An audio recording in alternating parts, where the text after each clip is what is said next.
What is up, YouTube? Not so Team here, so back with something a little different than normal, but this is something I just wanted to show off because, oh my gosh, yeah, I play Yu-Gi-Oh! If you got, I think I've streamed Yu-Gi-Oh! A couple times.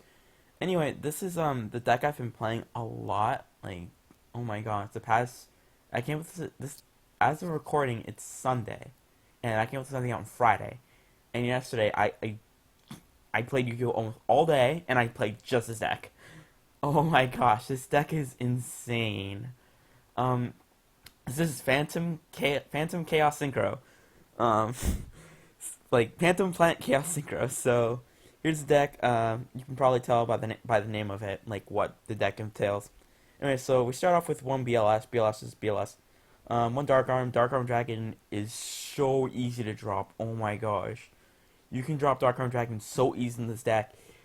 It's so easy because Phantom Knight, you can control the number of Dark News Graves easily. Oh my gosh, Dark Arm Dragon's too good. Then running through Raiden mills cards. He's a good level 4 tuner. He's a really good card for this deck. Two cracked Cloven Helm, whatever. This guy. So he pretty much you can banish him, and during end phase you can have Phantom Knight from your grave to your hand. Also gains 500 attack every time a Phantom Knight card is sent to the grave, which, I mean, that can be a pretty helpful. And he's a level 4. He's he's sort of necessary in the deck. I'll explain why in a bit, but he's sort of necessary. And then we're running one Fragile Armor. Fragile Armor you can manage from your grave to discard a Phantom Knight and then draw a card. He just lets you cycle through your deck a little bit. It's pretty nice, but I only want because he's not amazing, but whatever. He's also once again another level 4, which is relevant. I'll explain why in a bit. One Mathematician. If I could run more, I would be running more. Oh man, Mathematician's so good. I think everyone already knows what he does by now. They're running one Birdman. Birdman's also just really good. Oh my gosh. Birdman and the two Junction Synchron. Junction Synchron's also pretty good. He lets me toolbox out most of my level 1s, and stuff, but oh my gosh, like these two cards are so good. They let me drop them, and this guy let me drop Trish so fast. Oh my gosh. Like, if Trish was at multiples, I'll be running multiple Trish because I could be dropping Trish so fast. They're running one Ragged Gloves. This is the worst of the level 3 Phantom Knights in my opinion. Although, I mean, he does let you mill out whatever you want to mill out, but this deck can mill so hard that it doesn't really matter. And if he uses XC material, he lets you lets the XC monster gain 300 attack. It'll be going to the Phantom Knight XCs, otherwise, whatever, but it can help. They're doing 3 Dust Robe. Dust Robe, you can banish from the grave and get any Phantom Knight to your hand. AKA, you get this card, Silent Boots, Dusty Boots, whatever. He's just too good. 2 Card Trooper, because Card Trooper lets you mill more stuff, and on destruction you just draw, so he's nice. And he's also level 3. He's level 3. That is part of the main reason why I'm running him also, because he's level 3, which is very nice. Lets you combo into Dante pretty easily. Then we have one Dandelion. If I could run more, I would be, oh my, Dandelion's too good. Part of the plant engine here. They're running 3 Silent Boots. When you have another Phantom Knight on your field, you can just special summon it on the field, so it's practically a rank 3 again. If not, you can just do other things with him too. I mean, there's so many. He's just too good. He lets you do many things. And you can. And also he has another effect too. I almost forgot. You can banish him to add any Phantom Knight spell or trap from your deck to your hand. So, in the grave, he just becomes a +1. And oh man, the Phantom Knight spell and traps are just too good. Yeah, spell trap. We only run traps. Then 2 Doppel Warrior because it combos really nicely with the Phantom Knight spells and traps, because all of them have the effect that you can banish from the grave, especially summon a Phantom Knight from your grave, so it just combos really nicely for Synchro plays, and it combos with Junction Synchron, and it's just so good. Oh my gosh. They're running 1 Spore because Spore is just too good. 2 Rainbow Karibo. I like having a lot of Graveyard Artillery in my decks, and Rainbow Karibo also, a lot of your Phantom Knights don't have a lot of attack, so if you need like a turn or two to set up, which is, I mean, like in this meta, oh my gosh, like you will get wrecked. It lets you stop big monster attacks and things like that, and it gives you an extra option to it, since the only way you can stop that is with Fogblade. And also it's a nice hand trap just to have in general. They're running 1 Glow Up Bulb. Glow Up Bulb, just, it's self-explanatory. 1 for 1, we have Glow Up Bulb, Rainbow Karibo, and Spore, all those targets, so That is a thing. I was running level 8 at first, but I didn't have the space for it anymore. One Raigeki. If you have to attack to win, you should run your Raigeki, like just straight up. One Soul Charge, because Soul Charge is too good. One Foolish Burial, toolbox anything out of your deck. Three Pot of Avidity. Oh my gosh, this card is so good. So you target three banished monsters, shuffle all three back into their deck, and then draw one card. You can only use it once per turn. You can only activate once per turn, but it's a quick play spell. You can activate one, then you can set another one, and Phantom Knight banish themselves for their effects, so your banish zone will fill up quickly. Like, oh my gosh, it's it's too good. They're running two Phantom Wing. Target one face monster on the field. It gains 500 attack, and also the first time destroyed by battle or by card effect, um, it's not destroyed. And not only that, but you can banish from your grave and bring back a Phantom Knight from your grave back to the field. When it leaves the field, it gets banished, and you can only use that effect of it once per turn. So it lets you pretty much just bring a Phantom Knight back from your grave. It lets you have like battle phase tricks. So if your opponent's attack with a monster has 500 less attack, and you drew into it or whatever, you can you can just run over their monster during their turn, which is pretty hilarious. It's also it can help reduce your battle damage too, and it's searchable off of boot since you're not. I mean, I don't like the idea of like playing three boots, only three targets, so it's pretty good. They're running three Fogblade. Fogblade is amazing. Fogblade activated by targeting effect monster on the field. Negate that monster's effects. It can attack. It cannot be attacked, but you can also target your own monster and you can make it unattackable, which is pretty hilarious. If you need to do it, but also like you can negate monster effects on your opponent's field. It's too versatile. And then all the Phantom Knight spell and traps have the ability to banish themselves from the grave to bring back a Phantom Knight, but when that Phantom Knight leaves the field, it's banished. So it has that extra double utility, which is so good.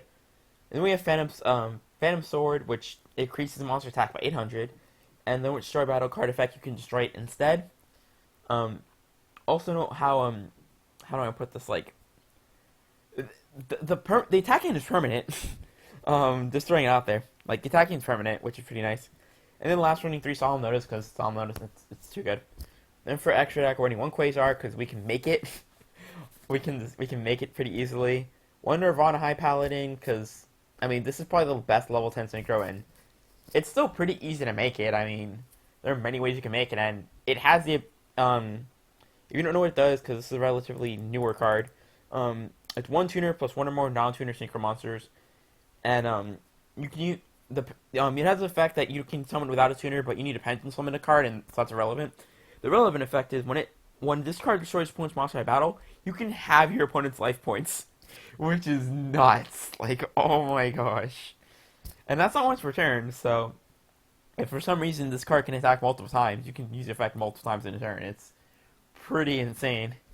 They're running one Trish. Trish is at one, so I can only run one, but this deck can drop it so easily. Oh my gosh. Like, it's insane. For example, these guys, Junk Synchron and like a Doppel Warrior, that's Trish.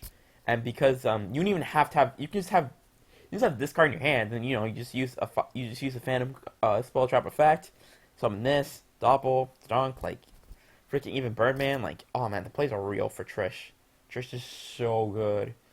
One Crystal Wing, because Crystal Wing gets over almost everything. One Scarite, because Scarite's too good. One Omega. Omega is so good in this deck. Because, oh man, like, your stuff gets banished like nobody's business. So, it just lets you recur all your banished stuff. Oh, it's so freaking good. Like, this is the... like, first turn, if you're going to make a level 8 synchro, this is a level 8 synchro that you make. It's so good. One Crystal Wing, because not Crystal Wing, Clear Wing, because it's too good. One Black Rose, because, I mean, you have so much graveyard utility that Black Rose, like, even if you commit stuff to your field, you can just, and your field you have to Black Rose, it's not that big a deal, because you can just bring everything back, and most of your stuff floats on destruction. I mean, all the Phantom Knights doesn't matter, Card Trooper doesn't matter, Dandelion doesn't matter, I mean, Rainbow Grebo it even doesn't matter. There's very few things, and all your Fogblade stuff doesn't really matter. There's very few things that if it gets destroyed, it doesn't really matter.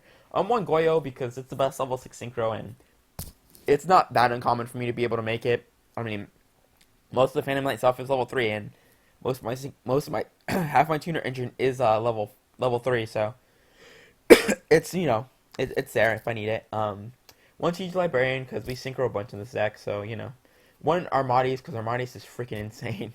One Formula Synchron because I can make it and it lets me make Quasar. One Dark Rebellion Xyz Dragon because I need a rank 4 Dark Monster that I can make pretty easily from from Breakshort's other effects. So, and it's still pretty good. One Break Sword because Break Sword's too good, and it lets me do ridiculous plays. And then lastly, one Dante because Dante mills faster than Break Sword. So if I don't have generally if it's like if I'm going first and I can make a rank 3 and like that's the plan I'm going to go for, I'll go for Dante because Dante lets me actually get more of a graveyard, so I have more utility. But if it's more mid-ish to late game, then I'll go for Break Sword because Break Sword, his effect will actually be live. Um, so that's my deck. It's oh my gosh, it's all the plays I can make. I kind of like it better than PK Fire for that matter. Because PK Fire is Burning Abyss and Phantom Knights, and most of the Burning Abyss monsters like they die if you don't have you have non-Burning Abyss. I don't have to worry about that. And I can go for synchro plays, and they released a lot of good synchros over the past couple of sets because RTB, the synchro mentioned all that. So, but yeah, this deck is insanely strong. It can deal with most things pretty easily. The exception probably being Cosmos. Cosmos deck will, yeah, Cosmos the deck does not very favorable matchup. We'll leave it at that. But like, oh man, this deck is so much. So, it's just so good. The Phantom Knight engine is amazing. Like, I can't even emphasize. I will probably upload duels of me playing this deck, honestly, because I love this deck so much. Oh my gosh. Oh, this deck is so good. I love it. But yeah, that's been my deck. Be sure to, any suggestions or anything anyone might have, leave it down below if you have any ideas or whatever. But yeah, this has been Natsu, Team Fairy Tail, signing out.